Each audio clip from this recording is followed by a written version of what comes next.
Hi and welcome to week 6 of DEN 200. So this week we will be learning about composite restorations. So what is composite? Composite is a type of dental material that can be used for aesthetic purposes.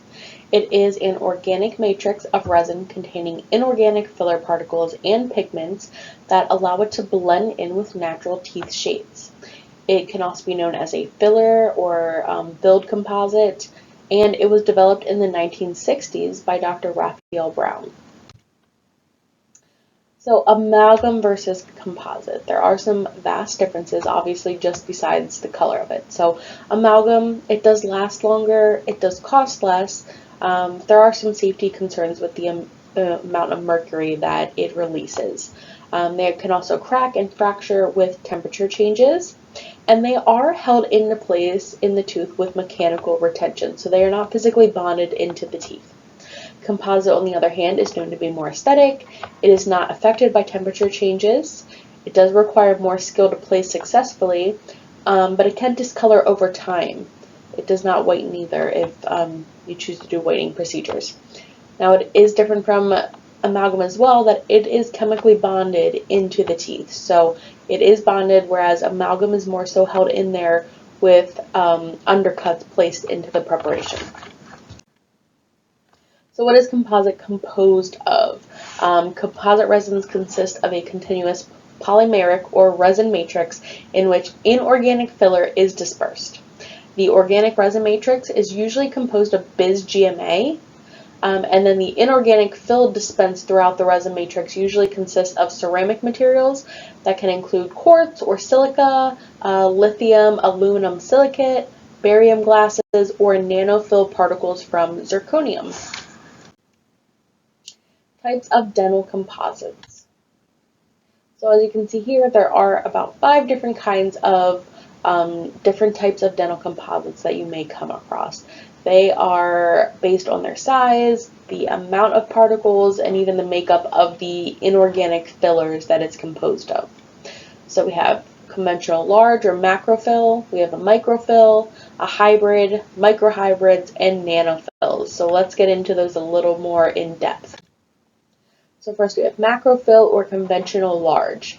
The particle size is large compared to the other types, which we will talk more about next, which does not allow it to be polished as smoothly. Those particles are too big in size to get a fine, smooth polish. This can allow more extrinsic staining to discolor the composite, and coffees, teas, smoking, anything that stains can also lead to faster discoloration. Then we have microfilled. They are designed to improve that rough surface characteristics that other types of composites lack, and it also closely resembles tooth enamel. They are less susceptible to recurrent caries, plaque buildup, or extrinsic staining due to this very small particle size. They also, though, may be more susceptible to shearing, but they do display great wear resistance to toothbrush abrasion. And they also have slightly increased water absorption values.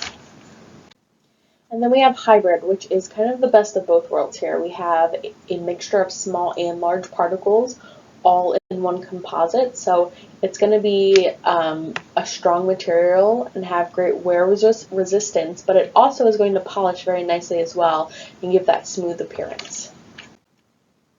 Next we have microhybrids.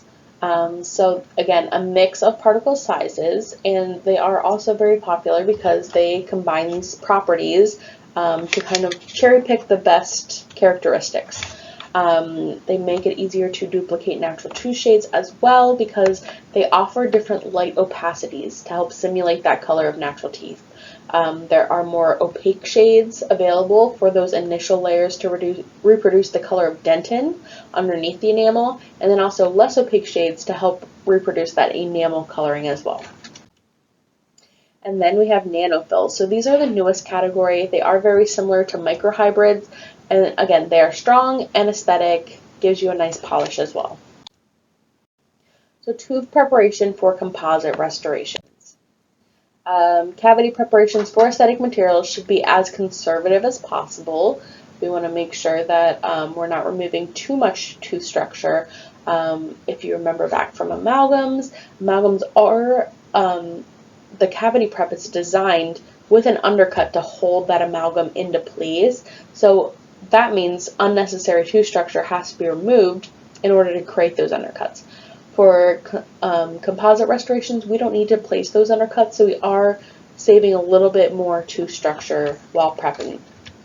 There are two types of cavity preparations. One is conventional, and then two is modified. So with the conventional one, the cavo surface part of the preparation should end in a right angle between the cut tooth and the uncut tooth. And then for modified, it is similar to conventional, except they do not routinely extend into the dentin. So for preference, we should kind of want to go towards that modified cavity prep. Ultimately, it's not up to us, it's up to the dentist, but you may come across more modified designs these days just to help save on unnecessary tooth removal. So we have dentinal tubules, which are a vital part of our teeth. They're located in the dentin and help us feel sensations in our teeth. So dentinal hypersensitivity is believed to result from movement of the fluid within those dentinal tubules. And during a cavity preparation, debris is forced into these dentinal tubules, which can affect bonding. If they're too filled with the debris, you're not going to get a good bond with that composite to the tooth.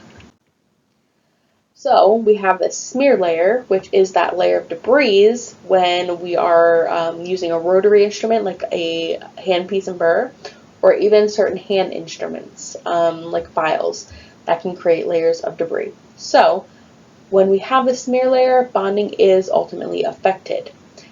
So what do we do to fix that? We etch. That etch is going to help remove that smear layer and open up those dental tubules. So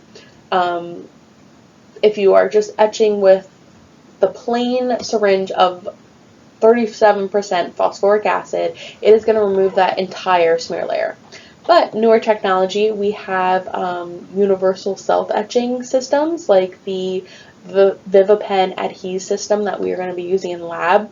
That is self-etching. There is etch built into that adhesive, so that kind of works in a different way than normal etch. It is not going to remove the smear layer.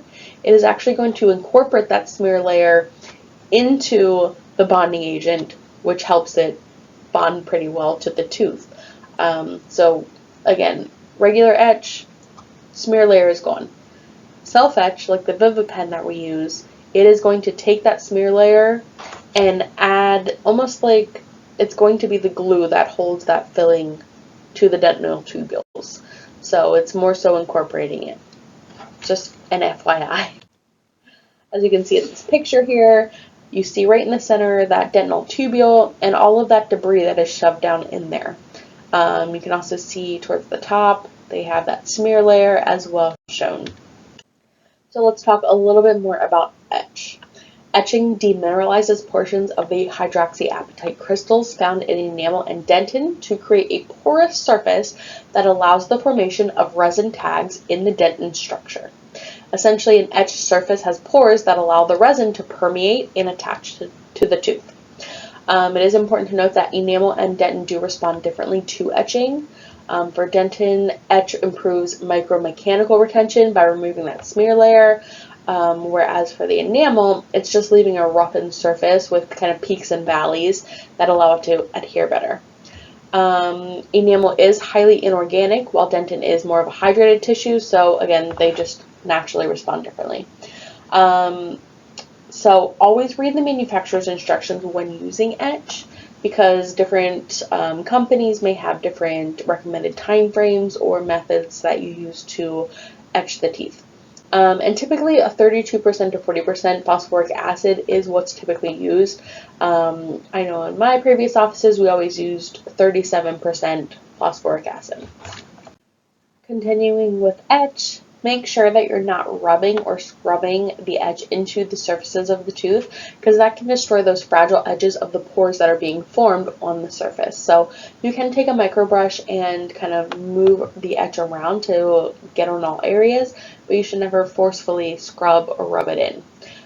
You do want to apply to the enamel for 15 seconds and then to the dentin for another 15 seconds for a total of 30 seconds. Now this can change based on preferences or manufacturer's instructions, but that's just a general indicator.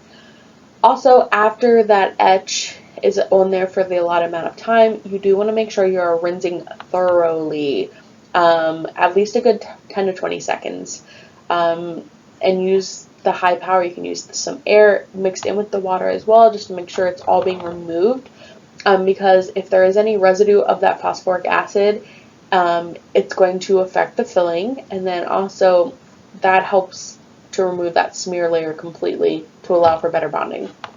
And then it's kind of a common misconception. I thought the same thing until about halfway through my career. I always dried so thoroughly to where it gave that chalky appearance that we want etch to look like. Like I almost over dried it, like bone dry. And I've come to learn that that is actually not what we want. We want to air dry minimally, because a little bit, you don't want it to be visibly wet, but you don't want it to be completely ridden of any moisture. That moisture is going to allow for successful bonding. Loss of water from the dental surface when drying too much will affect how well that bonding agent is going to be accepted into the tooth. So air dry a little bit. You want to get that light chalky frosty appearance, but you definitely don't want it bone dry before you are putting your bonding agent on. So just some etching tips.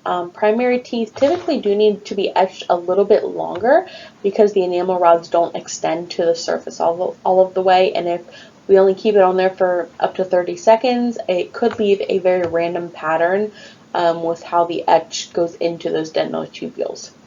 On the other hand, newly erupted permanent teeth may actually require a shorting etching time. Heavily fluoridated teeth could require longer etching, up to 2 minutes even. Contamination from your saliva means that we have to repeat that etching process. If we repeat the process, say that we did the etching for 30 seconds and the patient goes to swallow, we only need to repeat the etching for about 10 seconds, just enough to clear that saliva debris out of the tubules. Etching too long can actually cause weaker bonding, and then fresh cut enamel etches faster than unprepared enamel. So if a doctor is preparing a filling on a chipped tooth, it's usually better to have them roughen the surface around that chipped tooth for better bonding versus just leaving it unprepared and trying to bond on top of it. So types of etching. Etching is very technique sensitive, and there are 3 different methods that we will typically use. So number 1, total etch. This is when both the enamel and the dentin are prepared at the same time. It does create high bond strengths, it is very technique sensitive, and it also can increase post-op sensitivity because you're applying a lot of etch to all parts of the tooth. Next, we have the selective etch method, which allows you to adequately etch the enamel without over-etching the dentin, because over-etching the dentin can result in increased post-op sensitivity, and it can also decrease the bond strength. So, for selective etch, we are first applying a layer of our normal etchant to the enamel surrounding the preparation. So as you can see in the picture here, it's just a thin line right where that tooth is going to meet the filling. And you'll leave this on for about 15 to 30 seconds. You'll then rinse and dry all of that etching off. And then next you're going to use your self-etch primer, so your etch primer bond all in one, like our Vivipen, on the dentin for 20 seconds. And that just gets dried, it doesn't get rinsed off. And then it gets cured as well. So this is just a method to help prevent sensitivity instead of kind of throwing all the acid on the dentin, which is that sensitive layer of the tooth. It still creates a very good bond because you're etching that enamel right where the filling is going to meet the tooth and have the most chances of any micro leakage getting in. So you're good there, and then also helps to minimize patient sensitivity. So next we have self-etch, which is going to etch and prime the tooth simultaneously. It does incorporate components of the smear layer instead of completely removing the smear layer, which leads to less post-op sensitivity. The only downside is it is less effective at preparing enamel surfaces and sclerotic dentin, which can result in lower bond strengths. So, not the strongest, but helps patients minimize their sensitivity, which is very important. Just a side note, sclerotic dentin contains dentin tubules that have become completely obliterated by the either calcification or deposition of new dentin, which then forms a protective wall between itself and the regular dentin. So it's kind of like some unruly dentin that's there. It can be very hard to penetrate with the bonding agent, which can lead to ineffective bonding. And then this type of etching is available in either one-step or two-step systems as well. Next, we have primers, which are wetting agents that are compatible with moist dentin and bonding agents. They help to prepare the dentin to permit a better bond with the bonding agents, and they're typically placed on moist dentin and then partially air dried. You want to avoid desiccation, avoid completely obliterating the tooth dry as a bone, because that's not going to allow for the best bonding. And then a side note, some manufacturers have combined a primer with a bonding agent to permit both steps to be accomplished at the same time, called like a prime and bond. So going into bonding agents flow into the numerous micro undercuts and micropores in the enamel and dentin made from etching. When composite is added, a chemical union occurs when the bonding agent and the tooth structure, which results in a strong bond between the tooth and the filling material. You do need to make sure that you're properly curing to provide good retention and sealing. Now, some bonding systems do combine the primer and bonding agent, like we just talked about, while others offer the prime and bond in separate bottles. Some systems even include the etch, primer, and bond all in one, like our VivaPen that we use during lab. Key note here, be careful to avoid excess bonding material from spreading beyond that etched surface, because it will not mechanically adhere to unetched enamel, which can then result in leakage, staining, and even recurrent decay, which we don't want. So how do we choose the right bonding agent? We can look at viscosity. If the material is too runny, it can create control issues and run all over the tooth, and then you just have bonding agent everywhere. But on the other hand, if it's too thick, it can be difficult to thin out and cure, and even difficult to reach the microscopic areas of the tooth in order to create that good bond. There are universal options that include the etch, prime, and bond all in one unit, like the VivaPen. This can save time and money by eliminating the need for extra products, but it is very technique sensitive and can result in less than ideal bonding. Post-op sensitivity. It is a big concern for both the patients and us as clinicians. So sensitivity is typically caused by microscopic voids or spaces in the tooth where adhesive was just not able to penetrate. This then causes fluid movement within the tubules of the teeth, and then you get sensitivity. So we want to make sure we're looking for an adhesive that is proven to reduce post-op sensitivity. And then, of course, testing and reviews. We want to make sure we're using well-reviewed products, and also look at cost as well. So maybe the cheapest stuff is not going to yield the best results, but we may not want to use the most expensive things on the market either. We have to kind of see where our office budget lies and what things that fit into our finances. Curing lights. So curing lights are handheld light emitting devices that light cure dental materials. They can increase the restoration temperature by 40 to 50 degrees Fahrenheit, which seems crazy, but I'm sure you've been around curing lights before. You can feel the heat that they do emit. So we do need to make sure that we kind of be careful using a curing light for prolonged amounts of time, especially when curing deeper cavities, because there is less dentin to dissipate that total heat energy, and it could lead to affecting the nerve of the tooth, which isn't great. Proper eye protection should be worn when using the curing light, just to prevent any eye injuries. Always read the manufacturer's instructions for not only proper disinfection protocols, but how long certain materials should be cured. Newer lights, actually, I've seen ones with just 2-second buttons that you only have to cure for 2 seconds. I don't know how much I trust that, but obviously it's proven to work if they have it on the model. So you would have to read that curing light's manufacturer's instructions to see what their recommended curing times are. And curing lights should also be tested just to make sure that they are emitting the proper amount of light and actually properly curing. So how do we properly use the curing light? We want to make sure we keep it parallel and centered to the surface being cured, because tilting the curing light can cause surrounding tooth structure to actually block the light from being delivered to the intended surface. Then it's not going to be properly cured, and it could lead to the filling failing, patient sensitivity, all things we don't want. Maintain your position while you're curing. If you happen to look away, because we're trying not to look at the light, our hand can actually drift and the restoration may not cure properly. We should always wait several seconds between curing cycles to help reduce that risk of overheating the pulpal tissues. And then also make sure you're following the manufacturer's instructions for the proper and recommended curing time. So some special considerations when working with composite. Composites should not be dispensed until they are ready to be used.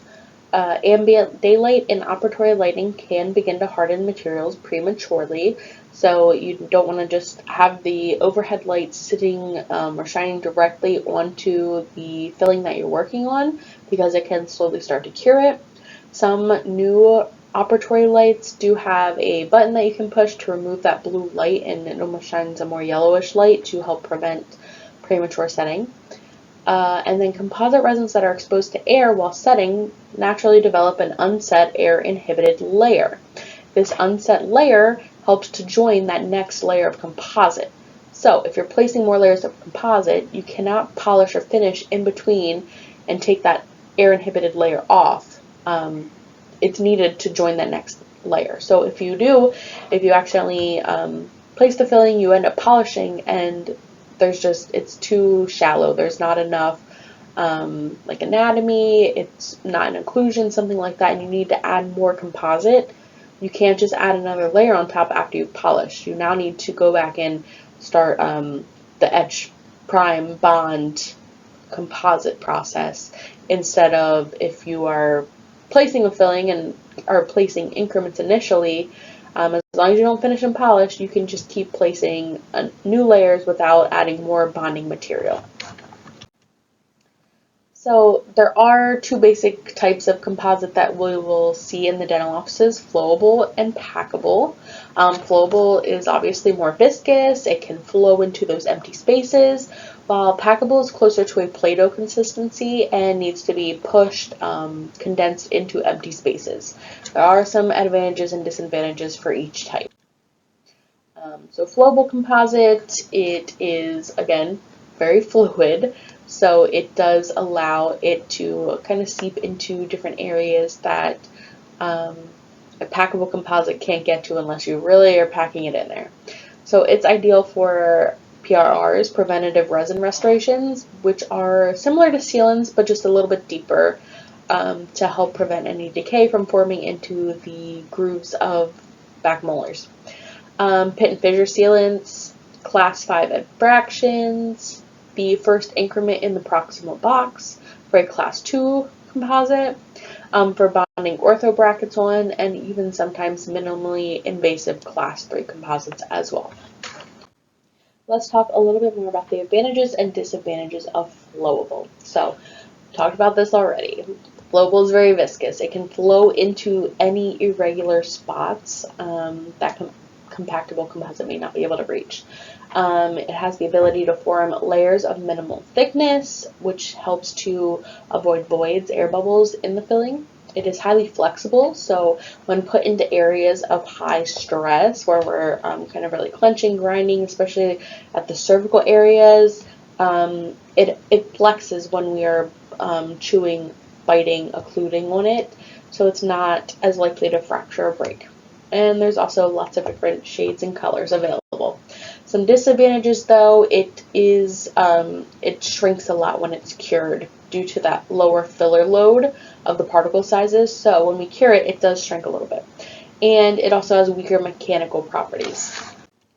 Then we have packable composite. So for most restorations, you will be using packable composite, and a condenser of some sort is used to compact that composite into the preparation to help avoid voids, air bubbles, and to ensure that it is properly adapting to the preparation.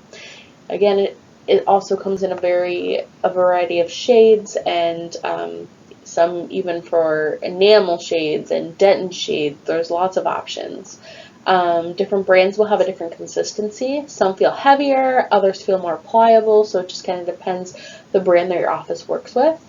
They do not shrink as much as flowable composites when cured, and they can come in a variety of ways. As you can see in the pictures on the side there, the top one is a composite gun dispenser, but on the bottom they also have twist dispenser options where you twist it up from the bottom and just take what you need. So many options with packable composite as well.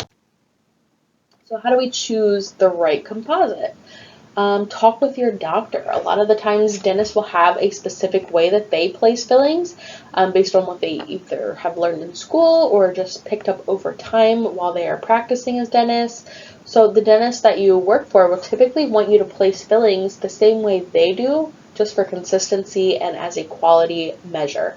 So make sure you talk to your dentist and simply ask them what products they prefer to use and would like you to use, especially when using flowable versus packable composite.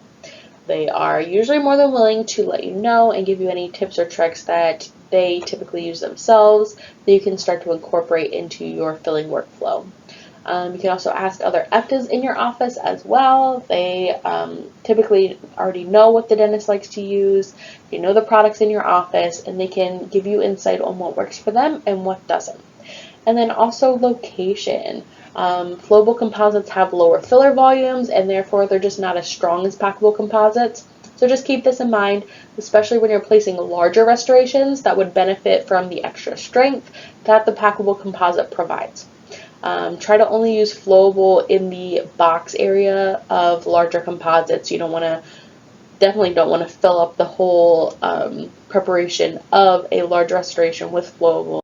It's just not going to turn out great.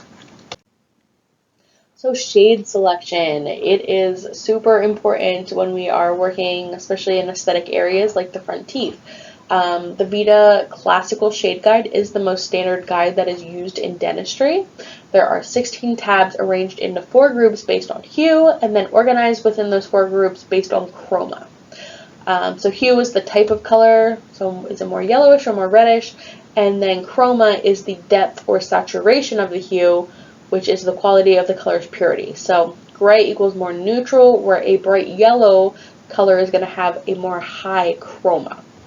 And then also there's value, which is the brightness, darkness, overall intensity of the hue. So black has a low value and white has a high value.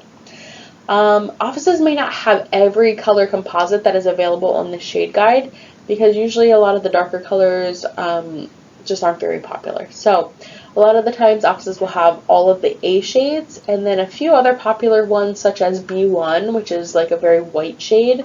They're usually kept in stock. Some disadvantages of shade guides are that the color can differ from each manufacturing company, or even that not all colors are represented in the shade tabs, so we have to kind of match the closest one. So going more into shade selection, it's usually a good idea to determine the body shade of the tooth first, and then determine that cervical and incisal edge shades to ensure that there's a smooth transition between them all. As you can see in the picture there, usually teeth don't have just one shade from top to bottom. It's usually a little bit darker around that cervical third, a little bit later at the body, and then usually at that incisal edge it is lighter, even more translucent. So shades do vary from top to bottom. Shade tab should be positioned parallel to the tooth that's being matched, and then it also sometimes is helpful to add a black contrast behind the teeth that helps determine what colors are looking better. Let's go over some special considerations. Always start shade selection at the beginning of the appointment to avoid dehydrated teeth. The more the tooth is worked on and dried, the duller and less colorful the tooth will look like. So get those shades before the appointment, the preparation part of the appointment starts. Next, keep the patient eye level with you and use natural light if possible. Try to make your shade selection between 5 to 7 seconds because after that our eyes start to get fatigued and colors start blending together a little bit more. If you need to, just blink and look away for a few seconds and then look back again. And then last, remove any bright lipstick or if a patient is wearing very bright clothes, try to cover those clothes with a patient napkin or some other lighter colored article of clothing. You can always do a mock-up as well if you're unsure what shade will look best. So if you want to add a little bit of composite without bonding it, just to help see if the shade actually does match, you're more than welcome to do that, as long as it's easily removable. So we're not etching, we're not bonding, we're just placing the composite there, and then it should be able to pop right off. So be sure to check this video out in the materials and resources section of this week's folder.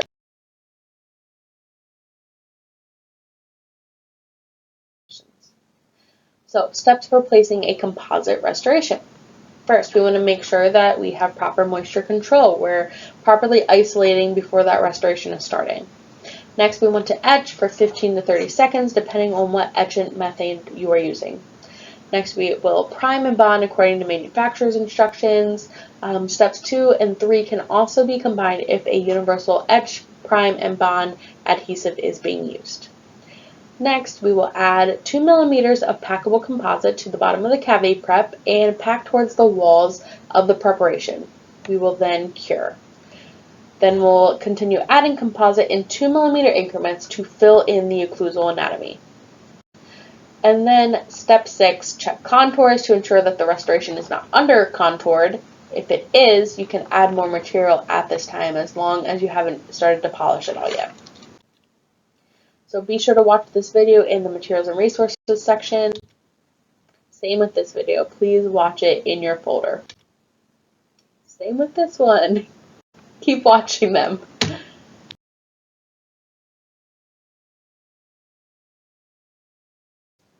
So going back to week 3 when we discussed occlusion, it's, again, super important to check occlusion after we are doing fillings to make sure that the patient doesn't develop any occlusal problems or TMJ issues because of it. So that includes checking for centric occlusion, which is the position of the mandibular teeth when they intercuspate maximally with the maxillary teeth.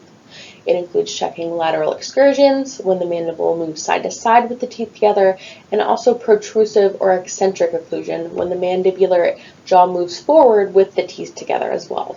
So by checking all of these different types of occlusion, we can ensure that the patient isn't hitting too hard on the new filling or tooth, hitting too soon, and that they won't develop any sensitivity from the filling or any TMJ symptoms that could last them a lifetime. So how do we properly check for occlusion? We should evaluate occlusion prior to any final polishing, because if we don't have the occlusion set before we do the final polishing, we're going to have to final polish again after the occlusion is set. First, we want to dry the area thoroughly and then check with the articulating paper. You can either use a two-sided articulating paper where there's a red side and a blue side, or some of the articulating paper just has the blue side. Just make sure that there's no premature, such as high or heavy contacts in centric, protrusive, or lateral excursive movements. Markings should be the same density as those on the restored teeth and the adjacent teeth as well. The restoration should be free of excursive contacts. You should keep rechecking with paper until marks are removed from the restoration in both protrusive and lateral movements. And the patient should also say that their bite feels comfortable. When they're numb, it can sometimes be difficult to tell, but a lot of times they can, even when numb, they can just tell that something may not be quite right, that the other side that's not numb may just feel like it's not contacting normally as well. So listen to a patient's intuition when they say that something may not be quite right yet. Going back into finishing versus polishing. So finishing is the general contouring to achieve overall anatomy, while polishing is leaving like a smooth, scratch-free finish. So finishing is dealing more with the anatomy side of things. Polishing is making sure everything is smooth and just feels good to the patient's tongue. So there's a lot of different finishing and polishing burrs you can choose from. That's ultimately up to you and what you feel comfortable working with and what you enjoy. It's like an artist picking their brush. There's lots of different options, and you almost get to decide what you prefer. When I am finishing and polishing, I will use diamond finishing burrs right after the composite's placed. It helps take away some of the bulk of the composite. I'll next use some carbide burrs. I really like the mini footballs. As you can see in the picture here, the gold ones under the fluted carbides. Right in the middle, there's a little, like, almost a football egg-shaped burr. I really love that for doing any finishing and polishing because it does get things pretty smooth. And then at the very bottom, there are white polystone finishing burrs. They are really great at smoothing things out and not creating any scratches. There's also polishing strips that you can take interproximally to get rid of any ledges, edges, rough spots in between the teeth. There is also polishing abrasives and pastes that you can use, almost like pumice, to use over the teeth with a slow speed handpiece or a profi brush. And then there's also polishing discs as well, which are pretty similar to sandpaper. They have different grits. You go down the line, you start with the heaviest grit and end with the most fine grit to get a smooth finish. So let's talk about what kind of hand pieces to use when finishing and polishing. A high-speed hand piece, it's going to have really high RPMs, hence the name high speed. You're going to be able to remove bulk filling fast in a really fast, efficient manner. There are many types of burrs that allow for customized finishing and polishing with a high speed, and it also can spray water to help cool off the tooth. A slow speed, on the other hand, gets its name because it spins a little bit slower. Does not spray water because it doesn't create very high levels of heat like the high speed does, but it is great for final polishing with discs or rubber points. There's also porcelain and ceramic polishing. They usually come in their own little kits. It's great for finishing and polishing crowns. So they're generally composed of an abrasive layer of particles embedded into a polymer binder. There are different particle sizes, similar to sandpaper, again, different grits, which achieve different levels of smoothness. You always start with the larger particle grit and then move down to lower particle grits. And then also adding water adds that lubrication to improve the effectiveness of how smooth the polish is. So our sequence for finishing and polishing, number one, we should remove any bulk or excess material. We don't want to get into fine-tuning anatomy yet. We got to get rid of any extra bulk that is within the filling. Number two, we're going to remove any flash and overhangs. Anything in the interproximal area that is going to obstruct flossing or just the integrity of the filling. This can either be done with a number 2 surgical scalpel or else with a flame-shaped finishing burr. Number 3, we want to do the contouring for the interproximal as well. So again, a flame burr is great to correct an over-contoured area in the interproximal. Number 4, we want to check the contacts with proper flossing. There should be a nice snap when you're going down with the floss, but not too tight that the patient cannot easily floss themselves once they are at home. If the flossing is too tight, a finishing strip can be used to adjust the contacts. Just be careful because a little does go a long way. You don't want to open the contacts completely. Number 5, refine the anatomy.